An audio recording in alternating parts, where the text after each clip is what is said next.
So I'm just out for a walk here.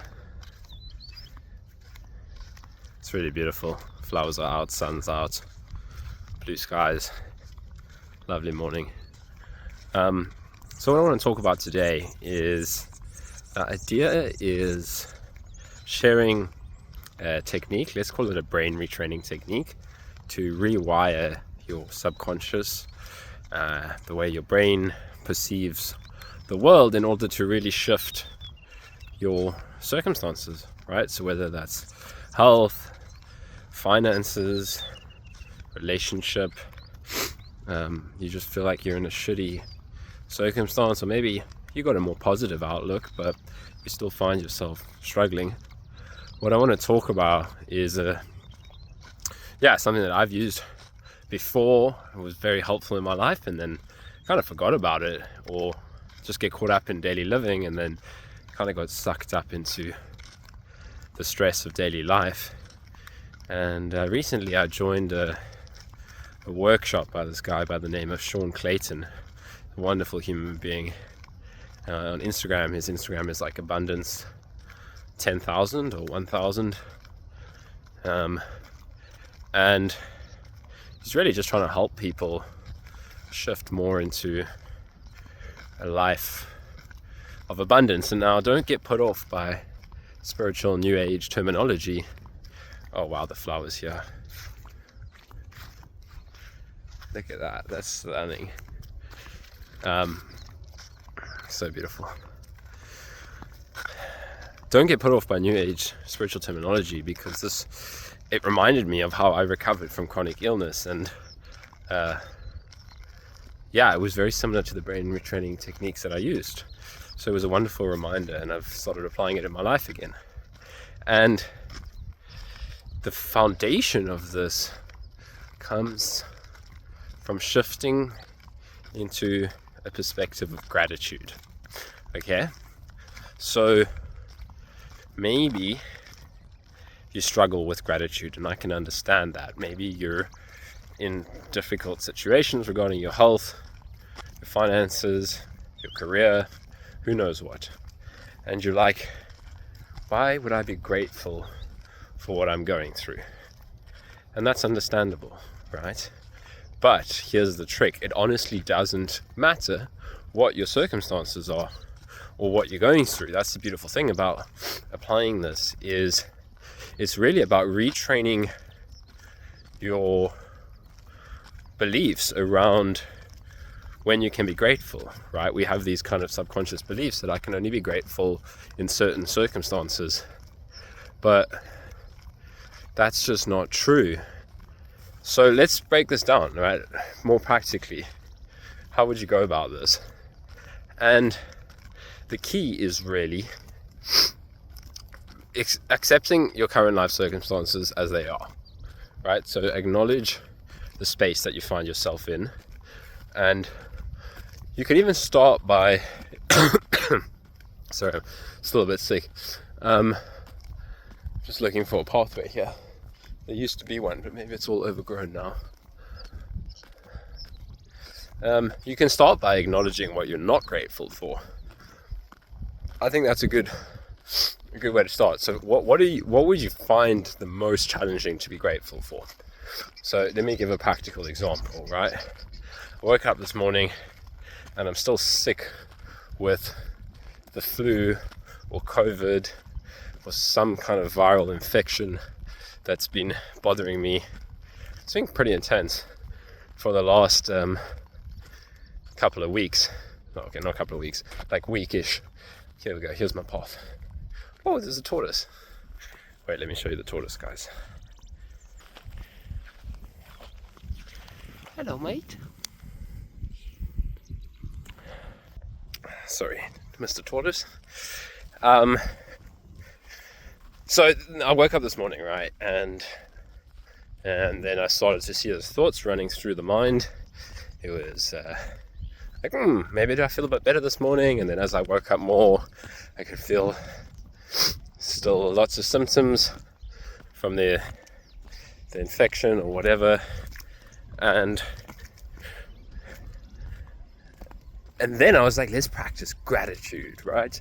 This is the exact space and opportunity for this kind of training. So, okay, I'm going to take a seat here and then I'll be able to focus on what I'm saying more. Let me show you the view quickly.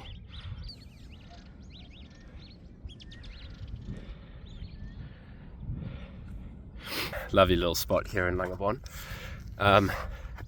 So then I was like, you know what, can I focus on the symptoms that feel really uncomfortable in my body right now and say, I'm grateful that these are here exactly as they are, right?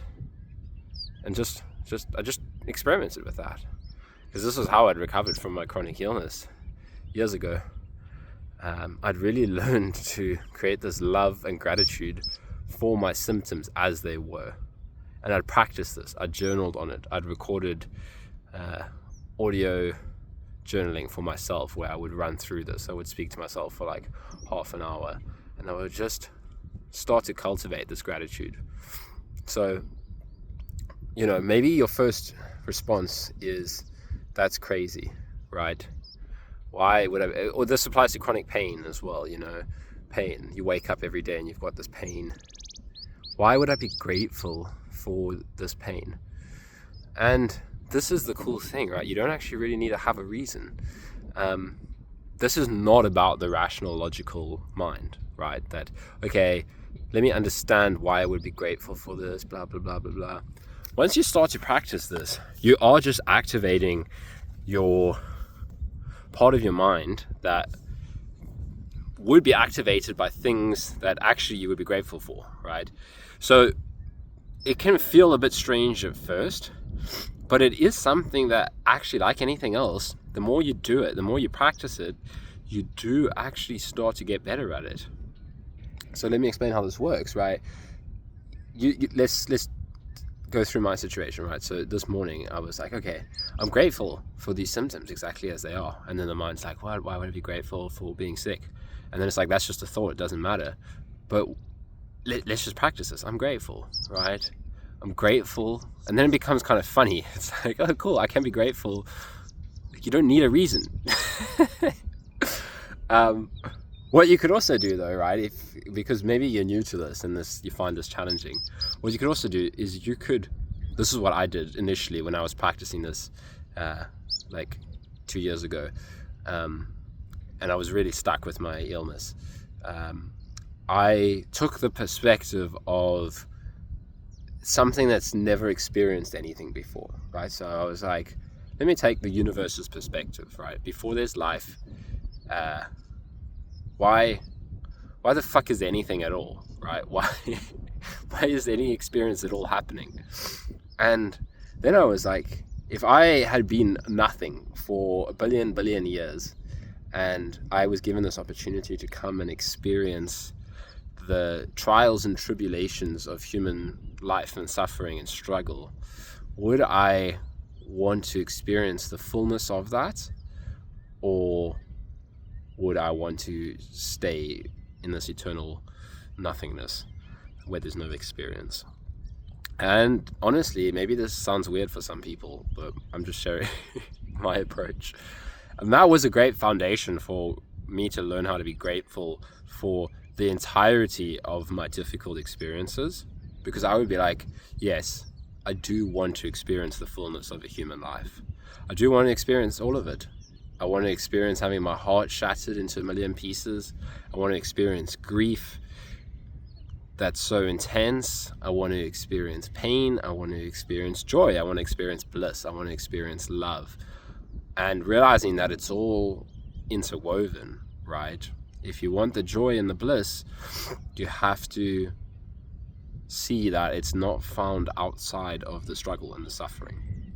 So that could be a foundation, right? You could think, okay, maybe that's why. But the key that I'm trying to share here is that you don't actually need a rational reason to be grateful for your pain and your symptoms.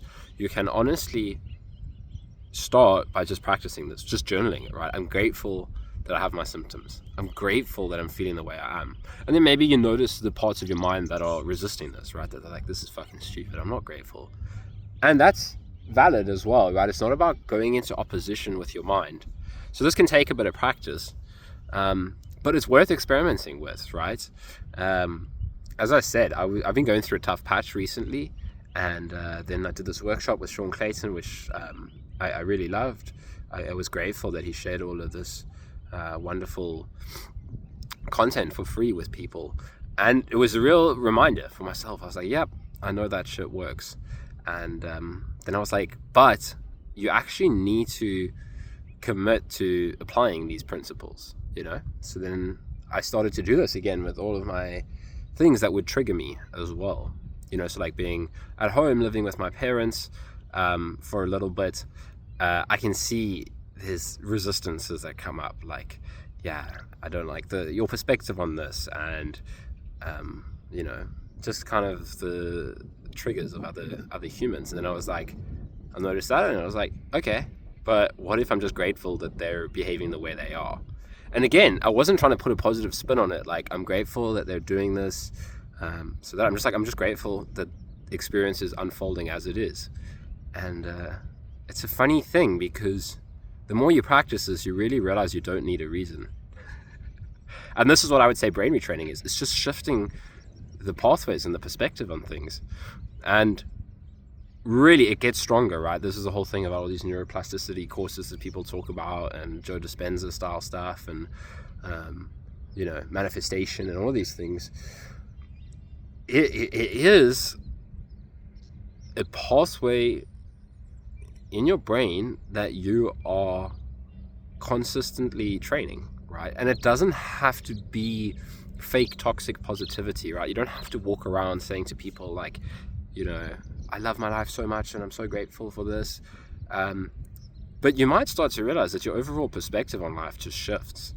And it's not going to happen immediately, but really experiment with this. Try this. Just say, okay, you know what? What if for the next week, every morning I woke up, I practiced this kind of gratitude brain retraining approach. And, you know, as I said, find the things that you are least grateful for, and then say, what if I just consciously felt into being grateful for this? And it's almost a relief. You're like, oh my gosh, I don't actually need to resist, right? This is the stuff that happens with awakening, is you're like, oh my gosh. There's this cool meme on Instagram I've seen multiple times where it's like, before awakening, there's this like boot that's pushed on your head, like someone standing on your head. And then the meme shifts to after awakening, you see that your hand is the one holding the boot on your head. And I would say that points to the belief that we need to get caught up in stories because of external circumstances. But this kind of brain retraining gratitude practice that I'm sharing here really points to the fact that no matter your external circumstances, you can kind of maintain this peace and gratitude within, right? And then you see like, oh my gosh, I'm actually I don't need to react to external circumstances. But it takes practice, right? So don't be hard on yourself, right? We have so much conditioning that gets triggered by other people, right? So this is why this kind of work is very, firstly, it takes daily practice, and it's good when life reveals the places that still trigger us, right? So for me, it's like immersing myself in life and all of that. It's shown me that, oh yeah, I had all these realizations, but then you get busy in the world again, and you can forget some of it, and you can get kind of pulled into reactions and believing like, oh yeah, you know, this person did this and now I'm not feeling good. And now just kind of coming back to these principles, it was like, okay, this person did this and I'm grateful. And then it's like, oh cool, I can just be grateful. And then you start to like reflect back this positive energy in one sense, that the people that you're seeing, they shift as well, right? It might sound strange, but I've noticed this so many times, like as I go through something where I let go of old like beliefs and resistance patterns, I suddenly start to be like, wow, everybody around me is different. And it's not them that's different, right? It's like everybody is reflecting back to you what you're portraying, right? So if I'm going around being like, life's so tough, I'm struggling, I'm resisting, you're going to pull back that kind of reflection out of somebody else. Whereas if you're going around like, yeah, I'm grateful, and you don't even have to be like doing this through like virtue signaling, like going around and being like, oh yeah, I'm grateful, everybody needs to know I'm grateful.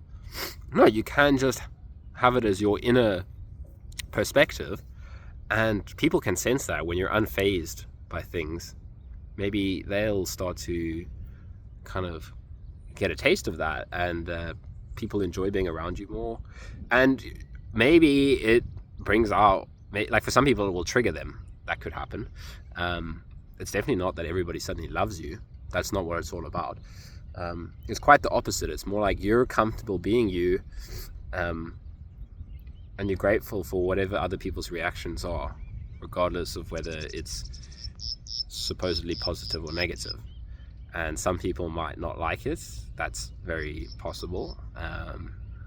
But because the reason they don't like this, because it points back to somebody that you can go through difficult things and you don't have to create a story of suffering out of it. And then, that makes somebody become more responsible for their own struggle, in a sense. Like, that's why people get triggered by me talking about these things sometimes. That, yeah, you can go through shit and you don't have to go around projecting an identity of, I'm the one that I'm the victim, that kind of thing. But even so, you can just be this kind of standing in your truth, whether somebody is put off by that or is encouraged by that. Either way, you're doing the best possible thing that you can do for anybody by just kind of living from this space of inner gratitude. So yeah, that's the topic for today. Gratitude is powerful. It might sound silly at first, but honestly, I'm just speaking from my experience that doing this, right? Like literally doing it with anything, like something bad happens and you're just like, okay, I'm grateful for this experience, right? And even if you're having emotional reactions to it, okay, I'm grateful for these emotional reactions. And then you just realize, like, as you do this, as you say these things, I can feel it in myself, right? See, what happens is you're not just doing this on a mental level. What happens is as I do these gratitude practices, like, okay, I'm grateful for my symptoms, it immediately starts to shift me into this kind of different mood. Whereas if I'm like, fuck, I'm still sick, blah, blah, blah, blah, blah, I can just feel it's like this heaviness, this resistance, where it's like, okay, I've got symptoms and I'm grateful for that. Then I just start laughing, honestly. I'm like, that's funny, that I'm sick and now I'm saying I'm grateful for it. But it lightens things, right? So fuck, I lost a lot of money recently. It was a shit show. And I'm grateful that it happened because it happened, right? And I've learned lessons out of it. And, often we open up more to these perspectives once we've hit rock bottom. I think that's an important thing as well. Like, you have to kind of maybe go through these depressive, even suicidal phases sometimes. And you allow your darkness out, right? That's what I did. Like, I was going through some shit recently and I was just like, as dark as it gets, that's okay. Like, I'm allowed to feel fucking depressed. Even there was like suicidal thoughts. I'm like, that's fine. I'm not going to judge myself over that. And then things start to shift, and then it was like embracing this more, because you can get stuck. That's the fine line here, is you can get stuck in the shadow work, right? It's embrace your darkness, let it out, but it's like the light and the dark can intermingle, if that makes sense. So it's like I can allow all those dark parts of myself, but I could also see how I was getting stuck in it. Whereas now it's just like, yeah, I'm grateful for everything that happened. I had to address some shit. Like, that's a key thing as well. I think it's a sense of relief from my side that I sorted out the stuff that I needed to by being vulnerable and honest to people that I'd maybe made mistakes with. So all of these things are part of it, right? I feel like, doing all of these things then opens up the space. Like, I had to, like, so as I mentioned, I messed up like a big financial situation recently, and I needed to be honest because it affected other people around me, and I'd made some personal mistakes. And I was avoiding having these conversations, and that was what was driving me into this period of despair. And then I spoke with people that I needed to speak with, and it was a scary conversation, but I knew that I had to have it. And then things settled, and then I could kind of find stability again. And then I started to focus on, okay, we need to reset and come back to the basic principles moving forward. And that's where I'm speaking from now. And it is really, I found it every time, right? When the worst possible thing happens, it's a relief, because you've kind of gone down into something again, and then the other side of it, you realize you still survived, right? So whether it's health, finances, relationship, when the shit really hits the fan and you make your way through it somehow, on the other side it's a relief, because it's like the shit hit the fan, so now there's nothing to run from. And then you can just kind of have a more mature and like wise approach going forward, in one sense, that you learn from what happened, and you survive. So now you just have more experiential knowledge. So anyways, that's all for today. Good luck. Love you lots. You got this. Grateful that you're watching my video, and I hope that you can be grateful for the shit that's happening in your lives. And not just the shit, but everything. All right, lots of love. Let me show you the view one last time. There's the sun. Adios.